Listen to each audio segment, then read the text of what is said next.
जय हिंद। आज की मेरी वीडियो एसी का काम सीखने के बारे में है। तो ये बात जो मैं आपको बताने जा रहा हूँ, मैं इसलिए बताने जा रहा हूँ क्योंकि सबका जीवन लगभग सेम होता है और जो मेरे साथ घटा वो आपके साथ भी घट रहा होगा या जरूर घटेगा अगर आप एसी का काम सीख रहे हैं या सीखना चाहते हैं। तो सबसे पहले अगर आप ये सोच रहे हो कि मेरे मामा, मेरे ताया या मेरा कोई भी रिलेटिव, मेरा फ्रेंड वगैरह मेरे को काम सिखा देगा जल्दी, तो मैं एक ही सीजन में काम सीख जाऊंगा, तो ये सबसे बड़ी गलतफहमी है। उसका रीज़न ये है कि आपका दोस्त, आपका चाचा, मामा, जो भी आपका रिलेटिव है, अगर आपको काम सिखाएगा तो उसके काम की स्पीड स्लो हो जाएगी, जिससे उसकी इनकम कम होएगी। तो वो आपको जल्दी काम नहीं देगा हाथ में, वो अपने हाथ से ही काम करेगा। और जब तक आप अपने हाथ से काम नहीं करोगे आपको काम नहीं आएगा आसानी से, क्योंकि जब तक आप करोगे नहीं आपको समझ नहीं आएगा। ये है रीज़न। अगर वो आपको मुंह से बताएगा भी तो भी आपको काम नहीं आएगा। एक रीज़न ये हुआ। दूसरा रीज़न, आप अगर कहीं दूसरी जगह सीखोगे तो वो आपको काम इसलिए नहीं सीखने देगा कि आप जैसे ही काम सीखोगे आप छोड़कर या तो कंपनी में चले जाओगे या फिर अपना काम कर लोगे। तो इसलिए दो रीज़न से आपको कोई भी काम नहीं सिखाने वाला जल्दी। और तीसरा रीज़न ये है कि जब आप कस्टमर के घर जाओगे तो कस्टमर आपको काम करने ही नहीं देगा। वो आपको समझ जाएगा कि मैकेनिक आपको गाइड कर रहा है, आपको काम नहीं आता, तो वो छुट्टे ही बोलेगा कि अरे यार ये एक्सपेरिमेंट यार कहीं और कर लेना, कहीं और सिखा देना प्लीज यार, एसी में कुछ हो ना जाए, आप मेरा एसी यार आप ही कर दो। तो आपके हेड मैकेनिक को काम करना पड़ेगा, वो फोर्स नहीं कर पाएगा कि सर जी मैं खड़ा हूं या ये है वो है, क्योंकि ये सब मेरे साथ हो चुका है। मैं आप बीती बता रहा हूं। लेकिन मुझे काम सीखना था, मुझे लगन थी। मैंने गैस किस तरह से काम करती है बुक खरीदी थी, रेफ्रिजरेशन थ्योरी की, उससे सीखी। पूरी पूरी रात पढ़ी, उसको समझी कि गैस किस तरह से काम करती है, जो मैं आपको इस वीडियो में बताने वाला हूँ। जो सबसे पहला स्टेप है, आप अगर एसी का काम सीखना चाह रहे हो तो आपको सबसे पहले एसी की वर्किंग पता होनी चाहिए। अगर आपको एसी वर्क पता होगा कि किस तरह काम करता है, तो आपको कोई काम सिखाए या ना सिखाए आप खुद समझ जाओगे कि एसी इस तरह से काम करता है, ये फॉल्ट आ रहा है तो मतलब यहाँ प्रॉब्लम है। समझ रहे हो? तो मैं आपको अपनी वीडियो के थ्रू इस तरह से काम सिखाने वाला हूं कि आपको एक एसी का काम सिखाऊंगा और आपको हर कंपनी के एसी का काम आ जाएगा। समझ रहे हैं? तो ये है काम सीखने का तरीका। तो आपको एक चीज का खास तौर से ध्यान रखना है, सबसे पहले होती है सावधानी। तो आपको सीखनी है सावधानियां। तो अगली वीडियो में आपको बताऊंगा कि एसी का काम करते वक्त आपको क्या क्या सावधानी रखनी है। और सीजन ऑफ आ चुका है, जैसे कि अब आपको एसी का काम कहीं सीखने के लिए नहीं मिलने वाला है, पर आप एक एसी खरीदना मेरे कहने पर, जब मैं अपनी अगली वीडियो में आपको बताऊंगा कि आप एसी खरीद लीजिए। उस एसी पर मैं आपको यहीं से सारा काम सिखाऊंगा और आप बैठे बैठे अपने घर पर, अपने जहां भी आपको सीखना है वहां पे आप उस एसी पे एक्सपेरिमेंट करके काम सीख सकते हैं। और एक गारंटी है कि एक ही एसी का सिखाऊंगा और सारे एसी रिपेयर कर पाओगे, क्योंकि मैंने भी एसी सीखा है। मुझे तो खासतौर से ऊपर से ऑर्डर थे कि उन्हें पता चल गया था ये लड़का काम सीखते ही अपनी दुकान खोलेगा। मुझसे ये गलती हो गई थी कि मैंने ये बोल दिया वहां पे कि मैं तो सर काम सीख के अपना काम करूंगा। तो उन्होंने स्पेशली मेरे को ऑर्डर दिया था कि कोई भी बंदा इसको हाथ नहीं लगाने देगा, इसको काम नहीं देगा हाथ में। बट मुझे सीखना था तो मैंने फिर भी सीखा, वहीं से ही सीखा और उसी जगह से। और मात्र एक सीजन में सीखा, अगले सीजन में मैंने अपना काम डाल लिया था। तो जिस तरह से मैंने एक सीजन में काम सीखा है वही ट्रिक मैं आपको बताने वाला हूं कि आप एक सीजन में कैसे काम सीख सकते हो। एसी का काम कोई बहुत मुश्किल काम नहीं है, बहुत आसान काम है। तो सबसे पहले आप रेफ्रिजरेशन की थ्योरी सीख लीजिए कि गैस किस तरह से काम करती है। ये पैटर्न पूरा नहीं है, पर रेफ्रिजरेशन में जो गैस काम करती है वो यही है। इसके बाद में अगला डायग्राम बनाऊंगा, उसमें ए टू जेड चीज आपको बताऊंगा कि एसी में क्या क्या होता है और किस किस लिए होता है और किस किस चीज का क्या क्या काम है। बिल्कुल एक्सप्लेन करके बताने वाला हूँ, फुल्ली डिटेल्ड। अगर आपको इस वीडियो में कुछ समझ नहीं आएगा तो आप मेरी बात मानिए, डिसलाइक मत करना, आपसे मेरी रिक्वेस्ट है।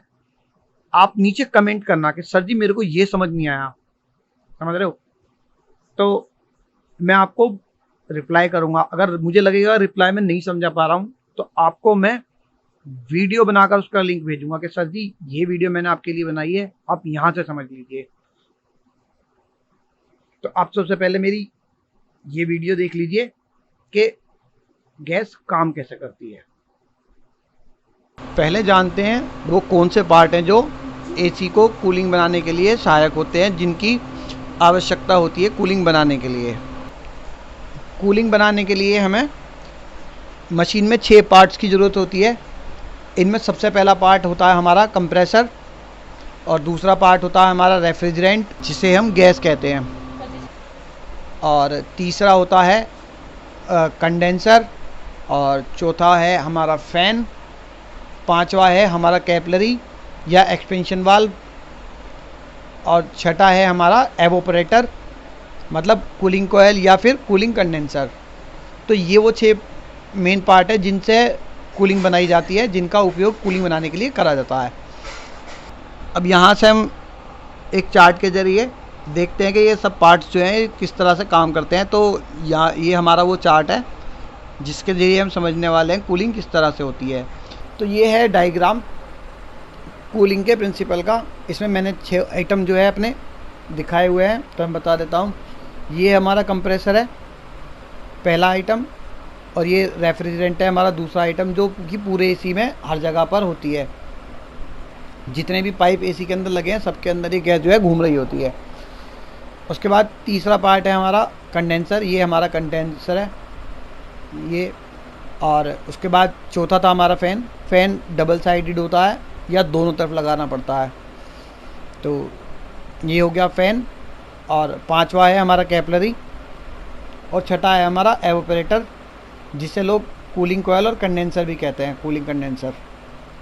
तो ये 6 आइटम मिलकर ही जो है हमारा कूलिंग बनाते हैं। अब इनमें सबसे पहला जो वर्क शुरू होता है वो होता है कंप्रेसर से। जब कंप्रेसर हम शुरू करते हैं तो गैस को, जो रेफ्रिजरेंट है हमारा, उसको वो यहाँ कंडेंसर में कंप्रेस्ड कर देता है, जिससे कि गैस कंडेंस्ड हो जाती है और हमारी जो गैस है वो लिक्विड में बदल जाती है। तो ये हुआ कंप्रेसर का काम, गैस को लिक्विड में बदलने में सहायता करना और गैस का साइकिल करना। इसके बाद हमारा काम करता है कंडेंसर। कंडेंसर में गैस कंडेंस्ड होएगी, लिक्विड बनेगी, और उसकी हीट निकालने का काम जो है ये कंडेंसर करेगा। और इसकी हीट निकालने में जो है हमारा फ़ैन जो है ये मदद करेगा। बाहर से एयर खींचेगा यहाँ से और कंडेंसर के बीच से इधर निकाल देगा, जिससे कि क्या है, गैस का जो टेम्परेचर है वो कम हो जाएगा। उसके बाद जब गैस लिक्विड में बदल जाएगी, यहाँ पर हमारे पास गैस होगी लिक्विड फॉर्म में, और उसके बाद ये कैपिलरी से रिलीज़ होगी यहाँ पर। कैपिलरी क्या काम करेगी, जो कंडेंसर में गैस है, हाई प्रेशर्ड गैस जो है, उसको लो प्रेशर में कन्वर्ट करेगी, जिससे कि कूलिंग बनती है। रेफ्रिजरेंट की ये खास बात होती है कि जब वो हाई प्रेशर से लो प्रेशर में कन्वर्ट होता है तो ये कूलिंग जो है वो बना देता है, गैस जो कूलिंग बना देती है। तो कैपिलरी का एक काम ये भी है, जो कंडेंसर में गैस हाई प्रेशर होती है वो कैपिलरी के ही वजह से होती है, क्योंकि कैपिलरी का सुराग बहुत छोटा होता है।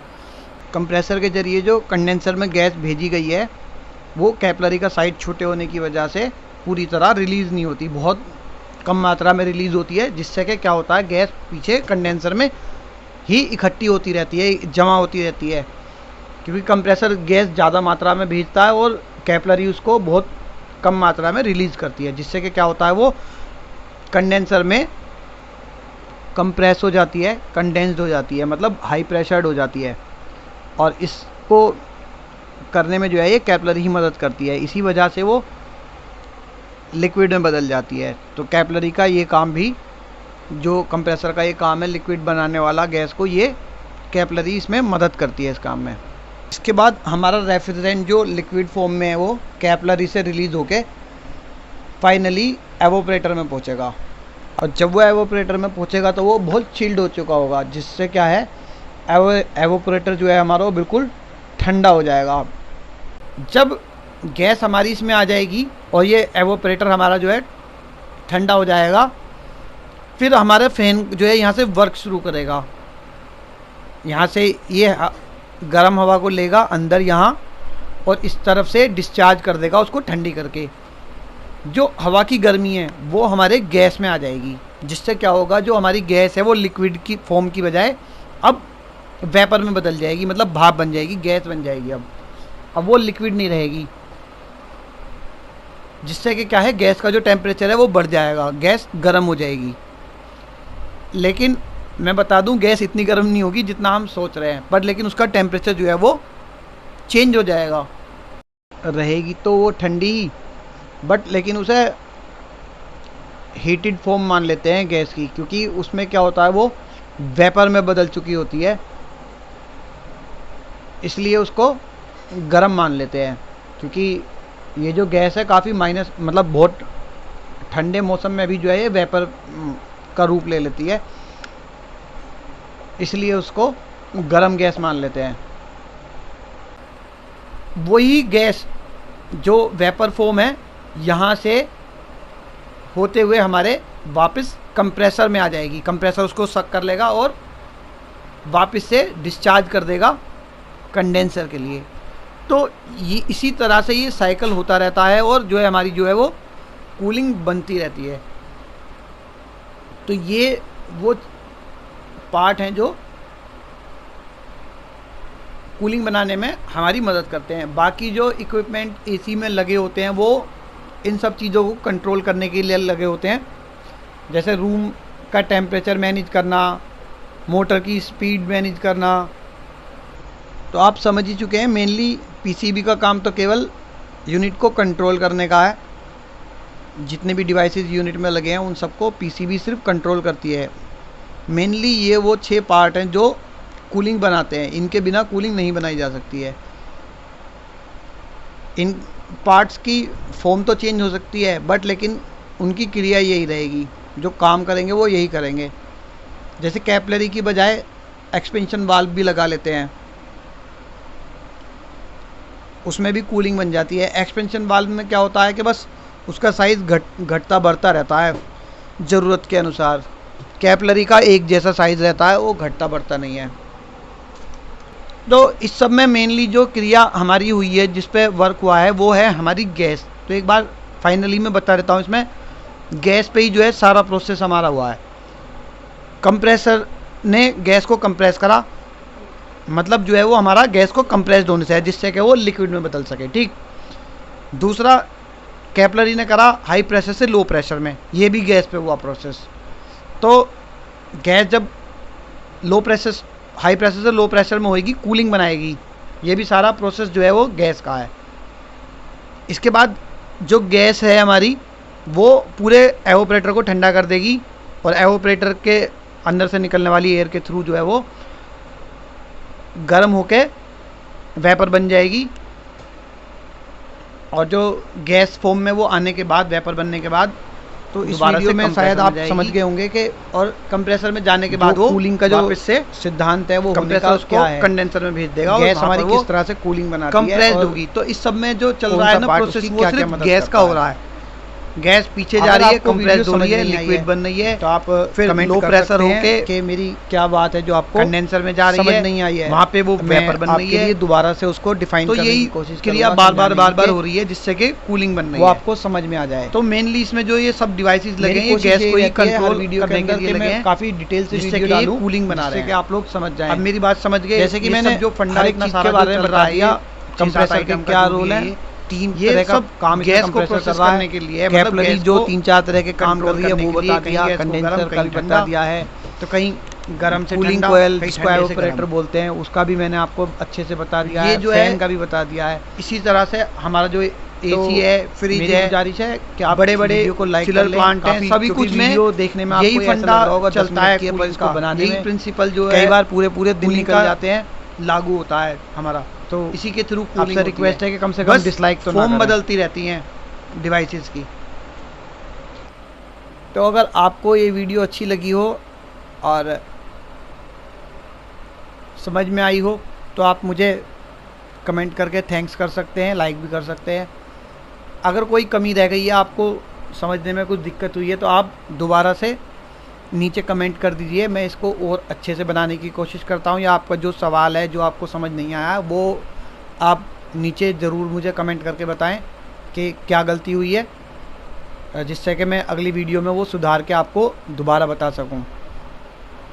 तो ये कूलिंग का प्रिंसिपल है। अगर तो ये विंडो एसी का डायग्राम है, दोबारा वीडियो में बताने वाला हूँ कि जिसमें मैं बताऊंगा कि किस तरह से कम हो जाती है और कैसे कमरे ठंडे हो जाते हैं, रूम किस तरह से कमरे से बाहर और बाहर से अंदर मतलब जो ट्रांसफर होती है वो चैनल को लाइक और सब्सक्राइब कर लीजिए हो जाते हैं, जिससे आप वो वीडियो देख सकें अगर आप इच्छुक हैं देखने के। इसी का जो मतलब तो वीडियो का जो वीडियो देखने के लिए मतलब जो फुल डिटेल बहुत धन्यवाद, उसमें मैं बताने वाला हूँ। केवल ये तो मैंने सिर्फ ये बताया कि कूलिंग दोबारा मेरे चैनल से जुड़े और एसी से रिलेटेड अपने सवाल पूछें और धन्यवाद उनके जवाब पाएं।